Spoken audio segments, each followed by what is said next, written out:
Hello दोस्तों, नमस्कार। मैं अनु त्रिपाठी। आज मैं आया हूँ, ये कौन सा थाना है? थाना महंगवा, लखनऊ, जनपद लखनऊ। मेरे भाइयों का बड़ा प्यार आशीर्वाद मुझे मिल रहा है और मेरे सभी भाइयों ने इतना प्यार दिया और इतना चाय पिला पिला के परेशान कर दिया है। भैया आज हमने चाय लोगों की पी ली, हमें अंदर से लग रहा है कर्जा इसका भी मुक्त करना पड़ेगा। और इनको भाई को इस थाने का मैंने अध्यक्ष बनाया है और एक भाई कहाँ है, इनको सचिव बनाया गया है और संदीप इनको उपाध्यक्ष बनाया गया है। और आपका नाम? लज्जावती जी हैं। इनको थाना एटौंजा का अध्यक्ष घोषित किया गया है। तो यहाँ पर इन लोगों, अच्छा एक बताओ, आप लोगों को पद मिला है, सही बताना कि आपको अच्छा लग रहा है? बहुत अच्छा लग रहा है। हम जब से आपके बीच में आए तो आपको लगता है कि हम कुछ कर सकते हैं, हम लोग कर सकते हैं ना, कुछ कर सकते हैं। तो बस यही लोगों का प्यार आशीर्वाद, इसी तरह लोगों को एक कड़ी से जोड़ते जा रहा हूँ। इसीलिए आप लोगों से कहता हूँ कि मैं तुम्हारा ट्रेन का इंजन हूँ और मेरे साथ डिब्बे बन के लग जाना। एक दिन वो आएगा कि मंजिल तक अवश्य ले चलूंगा। जय जय। आज बक्सी तालाब से लेकर थाना एटौंजा और सैरपुर थाने के अंतर्गत मैं पहुंचा हूं और लोगों से मिला हूं। आखिर क्या वार्ता हुई ये ज़रूर एक बार आप देखिए ध्यान से। बहुत बढ़िया। आपका नाम? काशीराम राजा सलेम। आपका दादा? गाँव कौन सा? आपका? जलालपुर। आपका? राजा सलेम। ये हमारे ग्राम प्रहरी भाई हैं जो कि थाना बक्सी तालाब में रहते हैं, ड्यूटी करते हैं। कोई समस्या है आप?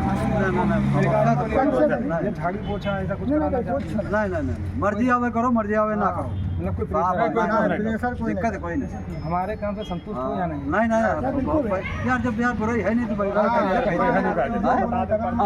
आज इच्छा जागी कि मैं चलूँ यार, अपने लोगों को कुछ मिल गया हूँ और मैं प्रयास करूँगा कि मैं 15 दिन 1 महीने में आपके बीच में आता रहूँगा। इससे भी आपको एक हौसला रहेगा कि हमारे पास भी कोई है।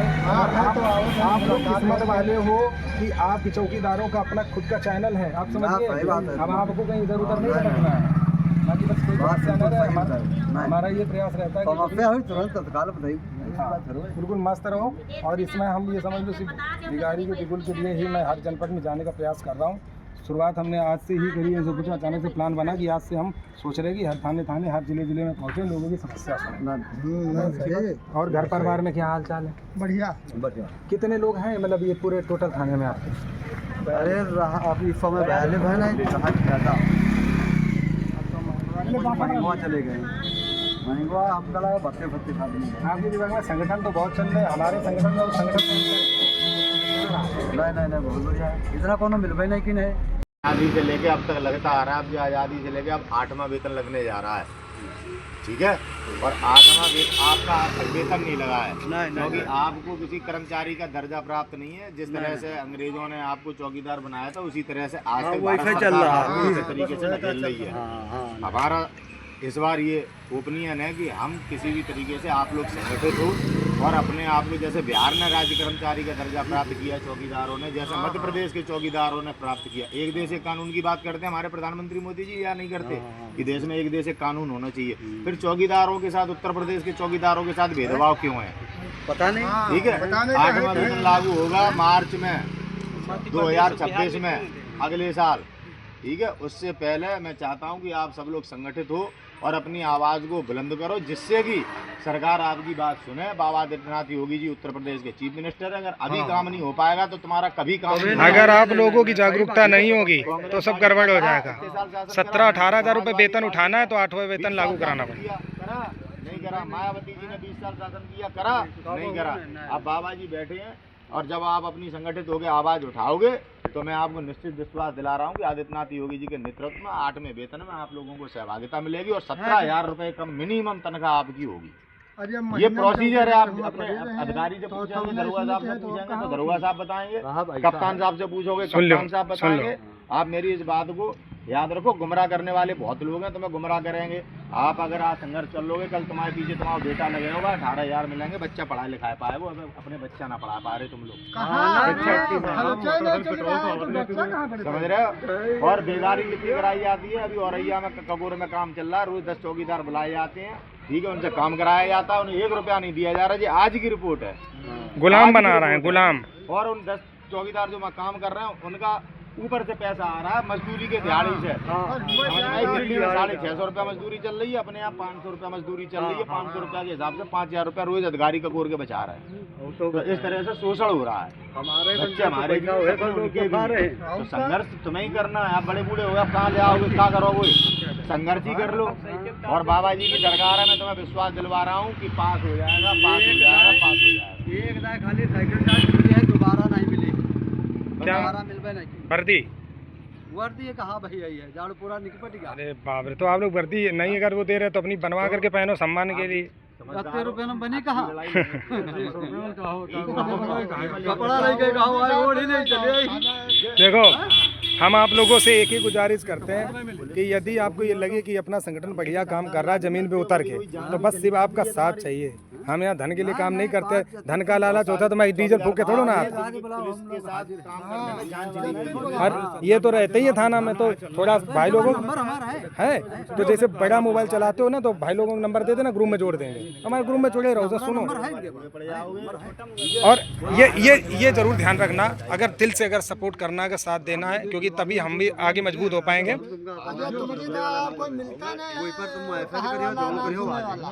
वीडियो देखते हो ना, वीडियो देखते हो ना बढ़िया।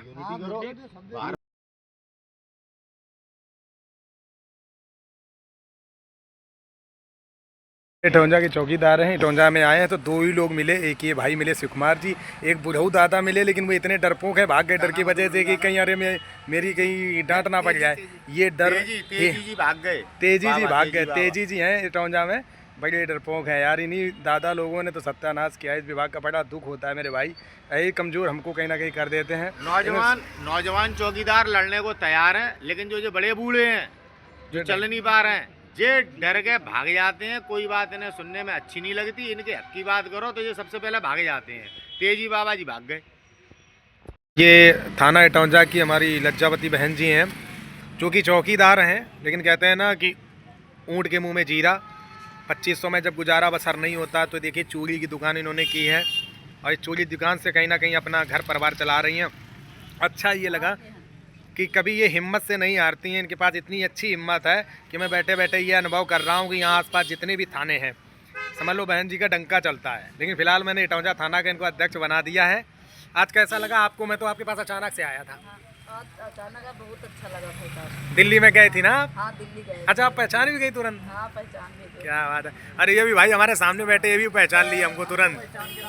अब आप सोचो कि ये थाना है सामने, उस थाने के ठीक सामने इन्होंने दुकान की है। और मैं समस्त ग्राम प्रहरियों को एक बात कहूँगा कि आप कहीं से भी हैं, अगर खासकर इटौंजा क्षेत्र में अगर आना, तो बहन जी की दुकान पे अवश्य आना। और छोटी मोटी कुटिया है, छोटी मोटी दुकान है, पर प्यार बहुत है इनके अंदर। मैं एक बात कहूँगा, एक बार नहीं ये दो मैं चाय पी रहा हूँ बैठ करके, और मुझे थोड़ा बुरा भी इसलिए लगता है कि मैं ये कभी नहीं चाहता हूँ कि मेरी वजह से कहीं खर्चा हो किसी का, पर उन्होंने एक प्रेम से हमें पिलाई है, तो मैं उस प्रेम को स्वीकार भी कर रहा हूँ। और मुझे ऐसे ही लोगों की आवश्यकता है। हर थानों में अगर इसी तरह के लोग मुझे मिल गए, तो हम जल्द ही चौकीदारों को एक अच्छे मुकाम पर पहुँचा पाएंगे। सभी लोगों को जय हिंद, जय भारत। ऐसे हम लोगों को हर जगह मिलते हैं। तो 8वें वेतन के लिए आप लोग केवल लखनऊ के लोग संगठित हो जाओ। उत्तर प्रदेश के सब चौकीदारों को बुलाएंगे, ठीक है, बाकायदा परमिशन लेके धरना करेंगे। धरना में सरकार से हमारा कोई विरोध नहीं, सरकार के हम साथ हैं। लेकिन भैया एक देश एक कानून है। सरकार कहती है कि देश में एक देश एक कानून होना चाहिए। बिहार में आपने राज्य कर्मचारी घोषित कर रखा है, मध्य प्रदेश में राज्य कर्मचारी घोषित कर रखा है। तो हम उत्तर प्रदेश के कौन से अभागे लोग हैं जो सब काम उनकी तरह कर रहे हैं? लेकिन क्या हमारे बच्चे नहीं है, क्या नहीं है? हमारे ऊपर एक देश एक कानून क्यों नहीं लागू हो रहा? बाबा से हमारा निवेदन है, बाबा जी हमें न्याय दो। हमारा सरकार से कोई विरोध नहीं, किसी अधिकारी की कोई शिकायत नहीं, किसी की कोई कंप्लेंट नहीं, केवल हमारा हक हमें दे दो, ठीक है। उसके लिए लेकिन इकट्ठा होना पड़ेगा। एक आदमी के मांगने से तो मिलेगा नहीं तो तुम्हें सबको गाड़ी में डाल के ले चलता है तो बाबा मिलेंगे ही नहीं। लेकिन जब वहाँ पे 5000 10,000 आदमी लाइन में खड़ा होगा, वर्दी पहन के खड़ा होगा, बाबा जी बात भी करेंगे, मिलेंगे भी, सुनेंगे भी, आपसे टॉक टू टॉक बात करेंगे और तुम्हारा हक तुम्हें देंगे। इस बात का विश्वास रखो। पॉजिटिव सोच में अच्छे निर्णय होते हैं। कोई लड़ना नहीं है, कोई झगड़ना नहीं है, अपनी बात कहने का अधिकार है। और भाई साहब आप जैसे जो सब आप जैसे लोग आगे आपको निकल के आना पड़ेगा। जब बाहर के उत्तर प्रदेश के सब चौकीदार यहाँ होंगे तो आप लोगों की जिम्मेदारी होगी कि वहाँ पे सब व्यवस्था को कैसे हमें मेंटेन करना है। इसलिए हम सब आप लोगों से लगातार मिल रहे हैं, क्योंकि अपनी बात रखने के लिए अगले साल होगा, उससे पहले गवर्नमेंट हमें आश्वस्त कर दे कि चौकीदारों का भी नाम इसमें है और 8वें वेतन में चौकीदारों को उनके अधिकार उत्तर प्रदेश को मिलेंगे। बात बस इतना हमें और आपको करना है। इसके लिए हमें तुम्हें थोड़ा एकजुटता करनी होगी, ठीक है। अपने मनभेद मतभेद सब एक तरफ रख के, भैया 17-18 हज़ार रुपये सैलरी बहुत होती है। अगर आज आप लोगों को हम कह रहे हैं 18 हज़ार नहीं, अगर 12 हज़ार भी अगर गवर्नमेंट देने लग जाए तो आप लोगों के घर में बहुत राहत होगी। इसके लिए आपको अपनी आवाज हो जाते हो तक आपको अपनी जब राज्य कर्मचारी का दर्जा मिलेगा, न्यूनतम तनख्वाह इस देश में 18 हज़ार रुपये है, तो आपको 18 हज़ार रुपये मिलेंगे। और 18 हज़ार रुपये मिलेंगे तो मैं समझता हूँ कि आप लोगों की बहुत सारी परेशानियाँ दूर हो जाएंगी, ठीक है। और काम में भी इज्जत मिलेगी फिर, क्योंकि जब 18 हज़ार गवर्नमेंट देगी तो आपके लिए काम की पॉलिसीज तैयार कर देगी। फिर बेकारदारी और एकारदारी कोई नहीं करवा पाएगा, झाड़ू पोंछा नहीं करवा पाएगा, फिर आपका काम होगा। हो सकता है आपको वर्दी पहन के ही रहना पड़े, ड्यूटी अनुसार कि इतनी देर आपकी ड्यूटी है, रात में आपकी इतनी ड्यूटी है, फलानी ड्यूटी है, वो आपके नियम पॉलिसी सब आ जाएगी। बार बार कॉल करते हैं कि भाई साहब मेरे यहाँ आइए, एक बार हमारी भी समस्या निवारण कराइए। तो मैं उनसे ये कहता हूँ कि पहले यूपी का तो मैं कर लूँ।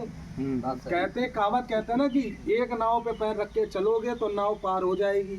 अब जब हम 2 नाव में पैर रखेंगे तो नैया डूब जाएगी, तो खुद भी मर जाएंगे। तो मैं इसलिए 5 जगह पैर नहीं रख रहा हूँ। मेरा उद्देश्य है सिर्फ उत्तर प्रदेश के चौकीदारों को मजबूत करना, और खासकर लखनऊ के चौकीदारों को सबसे ज्यादा मजबूत करना, इसलिए क्योंकि आप एक राजधानी के चौकीदार हैं। आप समझिए, आप एक राजधानी के हैं। अन्य जनपदों के मुताबिक आपका दर्जा अच्छे लेवल पे होगा जब हम आपको बाहर के लाएंगे। हमें लोगों से कुछ नहीं चाहिए, हमें लोगों का साथ चाहिए, दिल से चाहिए। ये फर्जी वाला नहीं कि अन्नू भैया अपना स्वार्थ के लिए अन्नू भैया मैं आपके साथ हूँ और वक्त पड़े तो पीछे हट जाओ, ऐसे नहीं। काम अगर करना है तो एकजुटता होना। और आज देश में जितनी सरकारें बन रही हैं, हम लोगों को जाति में बांट बांट करके राज कर रही हैं। फूट डालो राज करो, तो हम क्यों बटेंगे भाई? हम लोग एक साथ रहेंगे, ठीक है ना। यहाँ पर मैं एक बात कहता हूँ, मैं तो 4 बार नहीं 10 बार कहता हूँ तो पार्टी की, कभी आजमा के देख लो। वो किसी भी व्यक्ति जाति धर्म का हो, मुझे याद करो कि मैं आपके सम्मान के लिए खड़ा रहूँगा। मैं अपने सनातन धर्म को से बिलोंग करता हूँ। क्या है, हम सनातन धर्म के, सनातन धर्म हमें सिखाता है हम सब एक रहे। कोई खरीद कर रहा है, के नाम 200 जमा करिए, उसके बाद वोट के नाम 1000 जमा करिए, चल रहा चला। हो सकता है हमारे पश्चिम साइड के हो सकता है अपने लोग कुछ समझदार ज़्यादा है, तो हो सकता है हम लोग ना लूटे हों, ठीक। लेकिन पूर्वांचल में बेचारे समझ लो मुकदमा के नाम पे 78 लाख रुपए उन्होंने दे डाला है। थोड़ा बहुत नहीं, 78 लाख। अब सोचिए, मैंने जब ये दैनिक दशा देखी कि अब इनकी हो रही हालत खराब, और जैसे ही एंट्री मारी और जब से मैं काम कर रहा हूँ, आज 4था साल चलने जा रहा है। आज मैं गर्व के साथ कह सकता हूँ और खुशी से कह सकता हूँ कि सारे संगठन ठंडे पड़े गए। क्यों? क्योंकि वो काम करते थे पैसा ले लेकर, और हमने काम किया निस्वार्थ निःशुल्क। कोई माई का लाल नहीं कह सकता कि 4 साल में अन्नू त्रिपाठी ने अपनी मर्जी से किसी को बोल के फ्री चाय पी ली हो कि चौकीदार मुझे चाय पिलाओ। आपने प्रेम में पिला दी तो पी ली, नहीं तो मैंने कभी मांगी नहीं। मैं अपने खुद खर्च पे चलता हूँ, खुद खर्च पे आता हूँ, इसीलिए मुझे डर भी नहीं लगता किसी से। मैं क्यों डरूँ भाई? मैं किसी की कमाई खा रहा हूँ क्या? नहीं खा रहा हूँ, तो मुझे कोई डर भी नहीं है। मैं देखता हूँ कि कई ऐसे, अब अपने यहाँ पे ये जो है थाने, यहाँ पे आपको क्या कराया जाता क्या नहीं कराया जाता ये तो आपको खुद पता होगा। पर मैं पूर्वांचल की बात करूँ, पूर्वांचल की स्थिति इतनी गंभीर चल रही थी कि हर जगह बेगारी, हर जगह लोग परेशान। मुझे समझ में नहीं आया कि मैं कैसे क्या करूँ। अब कई जगह तो फ़ोन कर करके मैंने मुक्त कराने का काम किया। अब जब वहाँ 2-4 जगह मुक्ति लोगों को मिल गई, अब वहाँ संख्या मेरी गई बढ़। देखिए, काम करने से होता है। मान लो आज आप हमारे साथ कितने लोग बैठे हो, 5-6 लोग बैठे हो।